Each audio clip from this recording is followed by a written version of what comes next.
જય મા હરસિદ્ધિ, જય શ્રી મહાકાલ। તો વાગી ગયા છે ભાઈ 9। મારો 6થો દિવસ છે, લાસ્ટ ડે છે, એટલે મંદિર તો હાલ બંધ છે। બેગી આપણે પહેરી લીધું છે, ફૂલ બેગી।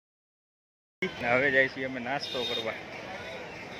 બ્લેક ને વ્હાઇટનો મને બહુ શોખ છે પહેલેથી, એટલે આખી બ્લેક પેર પહેરી છે આજે। તો અત્યારે અમે બજારમાં છીએ અને ભાઈ રાતથી બહુ ટ્રાફિક હતું। અમે આઈ થિંક 1-1.5 વાગે આવ્યા ને ત્યારે અમે જોયું મહાકાલેશ્વર જવા માટેની બહુ બધી લાઈન હતી, ભીડ હતી। તો રાતથી લાઈન ચાલુ થઈ જાય છે। તો ભસ્મ આરતી માટે રાતે જ્યારે લાઈનમાં ઊભા રહી તો જ સવારમાં વહેલો વારો આવે, નહીંતર પછી વારો નથી આવતો। એટલે અત્યારે અમે હાલ બી નાસ્તો કરવા આવ્યા છીએ।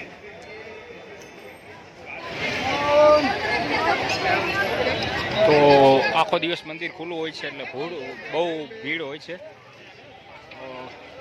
હવે દર્શન કરી આવી।